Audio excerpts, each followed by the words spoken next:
एक बार फिर से बहुत बहुत स्वागत है। मैं हूं आपके साथ गीतांजलि और मेरे साथ है राजेश सिन्हा। सर, आपका बहुत बहुत स्वागत। और सर, हमेशा हम एक ऐसे टॉपिक के साथ आते हैं जिसकी जानकारी लोगों को होना ज़रूरी है। पेजर में धमाके, वॉकी टॉकी में धमाके, ये धमाके लगातार हुए। लेबनान में ये धमाके होने के बाद पूरे विश्व में इसकी चर्चा हुई। अचानक से ये धमाके कैसे हुए और इसके पीछे कारण क्या है? इजराइल आखिर ऐसा क्यों कर रहा है? सर, इजराइल ऐसा कर रहा है, क्या चाहता है इजराइल? देखिए, यहाँ जो शुरुआत हुई है, मैं थोड़ा सा पीछे जाऊंगा। मैं 7 अक्टूबर 2023 को जाऊंगा। 7 अक्टूबर 2023 को हमास के लड़ाकों ने इजराइल के ऊपर हमला बोल दिया था।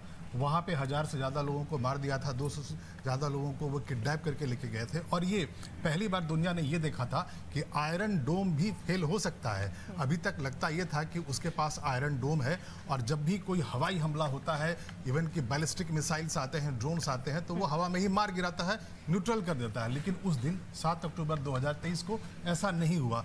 5000 से ज़्यादा दागे गए थे ड्रोन्स और मिसाइल्स इजराइल के ऊपर, उसमें बहुत सारे इजराइल्स के ऊपर गिर गए थे। ये 7 अक्टूबर की बात है। उसके बाद दूसरे दिन 8 अक्टूबर को हिजबुल्लाह, जो लेबनान से ऑपरेट करते हैं, हिजबुल्लाह के लड़ाकों ने फिर से बमबारी शुरू की, मिसाइल्स डालना शुरू किया, ड्रोन्स डाला इजराइल के ऊपर। तो ये जो एक साल के आसपास से जो झगड़ा शुरू हुआ है, ये जो कॉन्फ्लिक्ट शुरू हुआ है, वहाँ पर ये 7 अक्टूबर को शुरू हुआ था।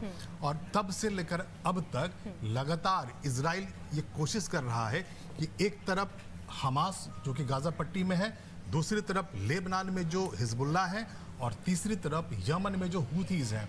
इन तीनों को कहा यह जाता है दुनिया भर में कि ये ईरान के प्रॉक्सीज हैं। मतलब ईरान के कहने पे, इशारे पे, ईरान के फंडिंग से, ईरान के आर्म्स एंड एमुनिशन से ये ईरान के जो देश हैं, दुश्मन देश होते हैं या जो टारगेट कंट्रीज होते हैं, वहां पर ये लड़ाई लड़ते हैं। तो यहाँ पर 7 अक्टूबर को उन लोगों ने पहले हमला किया।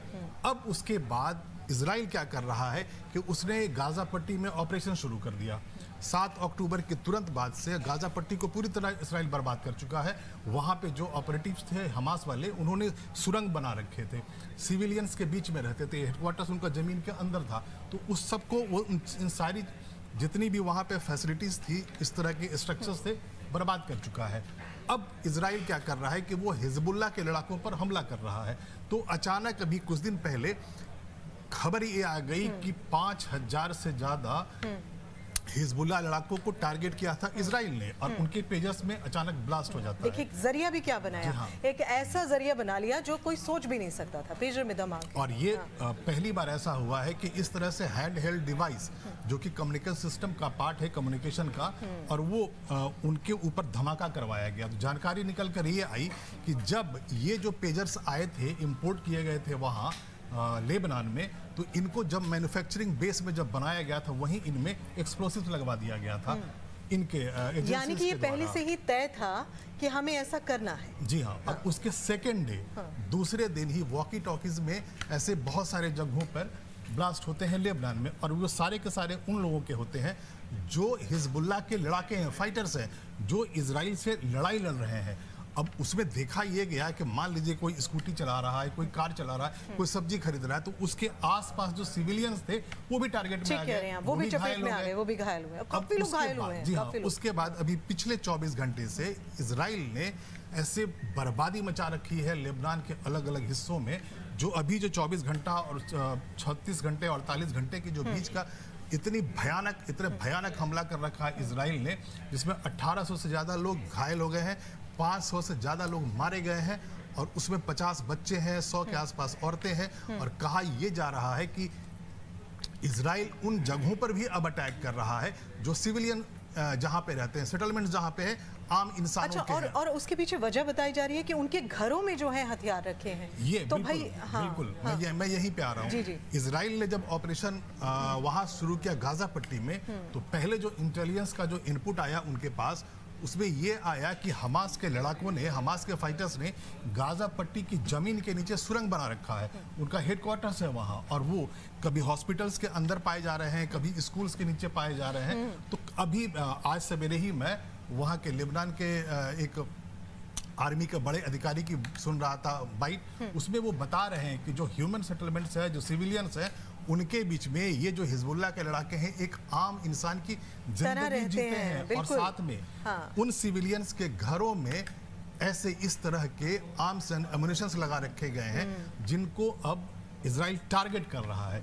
इजराइल को अपने ऊपर हमले का बदला लेना है। इजराइल के जो मंत्री हैं, इजराइल के जो बड़े अधिकारी हैं, सेना के अधिकारी हैं, वो बार बार यही कह रहे हैं कि जिस तरह से 7 अक्टूबर को आपने हमारे यहाँ हमला किया और हमारे सिविलियंस को उन इलाकों को छोड़कर जाना पड़ा, हम वैसे ही साउथ लेबनान को बर्बाद कर देंगे जब तक कि हमारा टारगेट पूरा नहीं हो जाता है। तो एक तरफ गाजा पट्टी पे ऑपरेशन चला रखा है इजराइल ने, दूसरी तरफ अब हिजबुल्लाह के ठिकानों पर लेबनान में चला रखा है। और अगर ऐसे ही चला तो आने वाले वक्त में दुनिया देखेगी कि अब यमन के जो हुथीज हैं उन पर भी ऑपरेशंस इजराइल जरूर चला। अच्छा राजेश, कई लोग ये भी मान रहे हैं ये तीसरे विश्व युद्ध की कहीं ना कहीं नींव रखी जा रही है, ये शुरुआत पहले ये लग रहा था, हाँ। पहले ये लग रहा था कि वेस्ट एशिया का ये कॉन्फ्लिक्ट जो है हो सकता है कि महायुद्ध में बदल जाए, क्योंकि ये तीनों जो गुट है, जो लड़ाकों का ये गुट है, उन्हें प्रॉक्सीज माना जाता है ईरान का।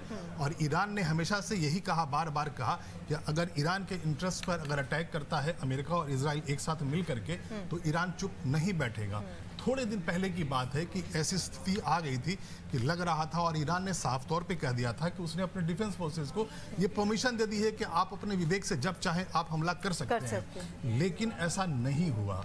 ईरान ने अभी तक बड़ा पलटवार नहीं किया है। तो जो एक डर लग रहा था कि वेस्ट एशिया में इस पूरे इलाके में एक छोटा सा कॉन्फ्लिक्ट जो पहले हमास और इजराइल के बीच में शुरू हुआ था, अब हिजबुल्लाह और हमास इजराइल के बीच में चल रहा है, कहीं ऐसा ना हो कि ये पूरा का पूरा वेस्ट एशिया इसके चपेट में आ जाए। और मजबूरी में, क्योंकि अमेरिका हमेशा से इजराइल के पीछे खड़ा होता है, जब भी जरूरत पड़ती है तो अमेरिका सामने आ जाता है, अपने स्ट्राइक ग्रुप को वहां पे तैनात कर रखा है अमेरिका ने। और अभी पहले भी यही सब चल ही रहा था। तो ऐसा लग रहा था, पूरी दुनिया को लग रहा था, जो इस तरह के जो सिक्योरिटी अफेयर्स पे जो नजर रखते हैं, इंटरनेशनल अफेयर्स पे जिनकी नजर होती है, उनको ये लग रहा था कि ये छोटा सा जो कॉन्फ्लिक्ट है कहीं बहुत बड़ा रूप ना ले ले और फिर आने वाले वक्त में ये तीसरा विश्व युद्ध का भी रूप ना ले ले। अच्छा, ये तीसरे विश्व युद्ध का रूप अगर नहीं ले रहा है, जैसे आप बता रहे हैं, अभी तक ऐसा नहीं दिख रहा है, पहले लग रहा था लेकिन अभी फिलहाल स्थिति वैसी नहीं है। लेकिन अगर हम कहीं कहाँ इसका प्रभाव जो है वो पड़ सकता है? वही वेस्ट एशिया में ज्यादा इसका प्रभाव पड़ रहा है। और साथ में अब देखिए दुनिया दो पोल्स में बट चुकी है। जब से इजराइल ने अपने ऑपरेशंस को शुरू किया गाजा पट्टी में, तो जो खबरें निकल के आने लगी वहां से कि वहां जो सिविलियंस हैं, औरतें हैं, बच्चे हैं, उन्हें टारगेट किया जा रहा है, उन्हें वहां से भगाया जा रहा है, मारा जा रहा है। वो जब भी बॉम्बिंग होती है तो वो मारे जाते हैं। तो दुनिया भर से ये आवाज उठने लगी कि इस गाजा पट्टी में हो रहे नरसंहार को रोकना बहुत जरूरी है। तो दुनिया को ये लगने लगा कि इसे रोकना बहुत जरूरी है। लेकिन इजराइल के पीछे ठीक अमेरिका ठीक पीछे खड़ा है, आर्म्स एंड एमुनिशंस की सप्लाई करता है, मोरल सपोर्ट देता है। तो यहाँ पर दिक्कत सिर्फ इतनी है कि दुनिया बट गई है। एक तरफ वो कंट्रीज आ गए हैं जो इजराइल को सपोर्ट करते हैं, जैसे अमेरिका है, नेटो के देश है। दूसरी तरफ वो कंट्री हैं जो ईरान को सपोर्ट करते हैं। तो बाइपोलर वर्ल्ड हो चुका है इस मामले में।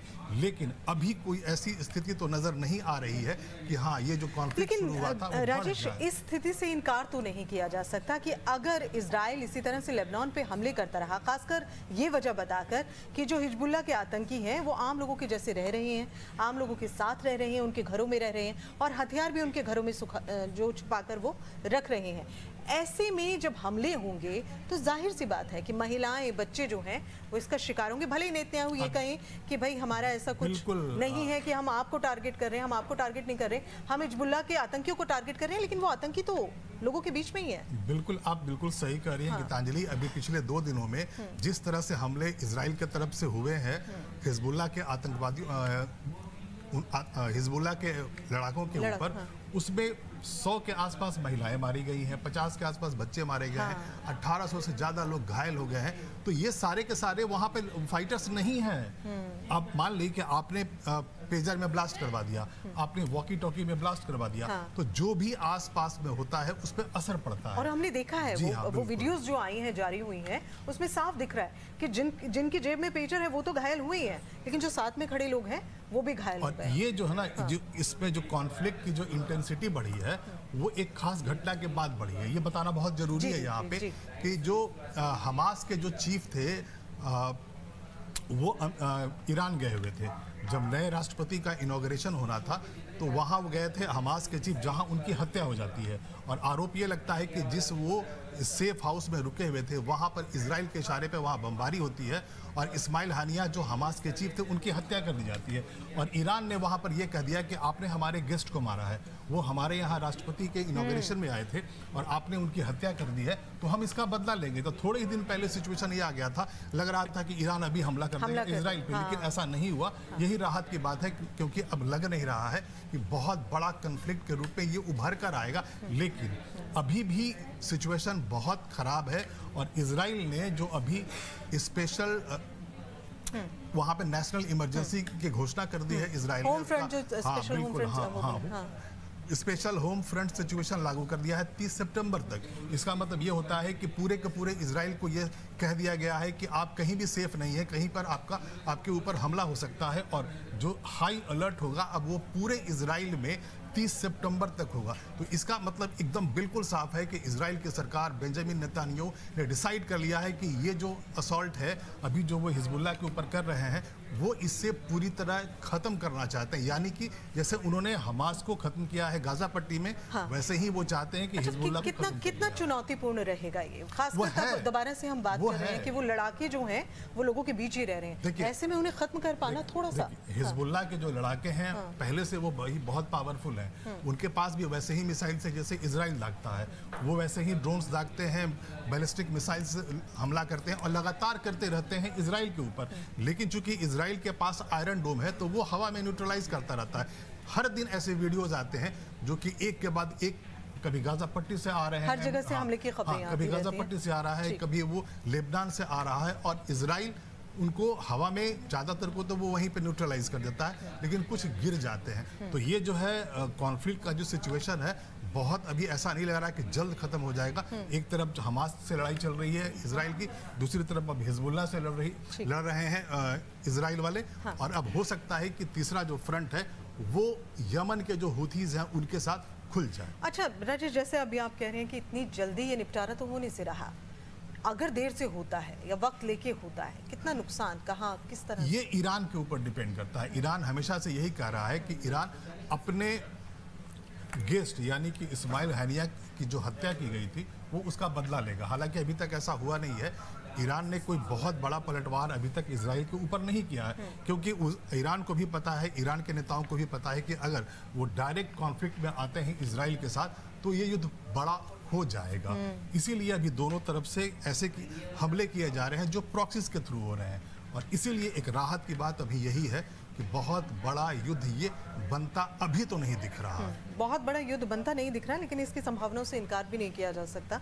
और सबसे बड़ा चैलेंज वही है, जैसे हम लगातार जिक्र कर रहे हैं, कि आम लोगों के बीच में उन लड़ाकों को ढूंढना, उन्हें टारगेट करना, उन पर हमले करना, वो सीधा सीधा आम लोगों के लिए भी बेहतर नहीं है, क्योंकि लोग शिकार हो रहे हैं। और जैसे अभी जिक्र हम कर रहे थे, महिलाएं और बच्चे जो हैं इस दौरान उनकी भी मौत हुई है, ऐसी भी खबरें निकल कर सामने लगातार ऐसी लगातार। और मेरे ख्याल से अगर ये हमले जारी रहे तो शायद और खबरें भी ऐसी सामने आ जाएंगी, क्योंकि जब मिसाइल जब कहीं दागा जाता है तो वहाँ पर जो ह्यूमन बॉडीज उनको दिखती है, मूवमेंट दिखता है, या कोई जा रहा हो, कोई कॉन्वॉय जा रहा हो, इस तरह से होता है। अब वो पेजर जब जहाँ पर फट रहा है वहाँ तो सिविलियंस भी हैं, वॉकी टॉकीज जहाँ पर फट रहा है वहाँ तो सिविलियंस भी है। तो आप जब कॉन्फ्लिक्ट के सिचुएशन में होते हो, एक वॉर जोन बना होता है, तो उस वक्त आपके आसपास जो भी होता है उस पर अटैक होता है। तो ऐसे में ये बिल्कुल ऐसा होता आगे भी दिख रहा है कि जो सिविलियंस है उनको इजराइल भी टारगेट करेगा, मजबूरी में हो जाएगा। और साथ ही जब उधर से भी जब गोले दागे जाते हैं, रॉकेट्स आते हैं, तो वो इजराइल के जो सिविलियंस हैं उन पर भी पड़ते हैं। और वो हमने 7 अक्टूबर को ही देखा था। बिल्कुल बिल्कुल सही कह रहे हैं आप। और हम उम्मीद यही करते हैं कि जो जानकारी हमने साझा की है हमारे दर्शकों से, वो ये समझ पा रहे होंगे कि पेजर अटैक के बाद, हम इसे अटैक ही कहें, कि उसके बाद जो सिचुएशन चल रही है, उसके बाद वहाँ पर जो स्थिति है इजराइल की, हम कहें हिजबुल्लाह के लड़ाकों पर वो जो भी हमले कर रहे हैं, लेकिन आम लोग भी उससे प्रभावित हैं। अब सिचुएशन वही है कि ईरान का जो स्टैंड है इसमें वो बहुत मायने रखेगा। बहरहाल आज की जानकारी हम उम्मीद करते हैं हमें सभी दर्शकों को हमने साझा की है।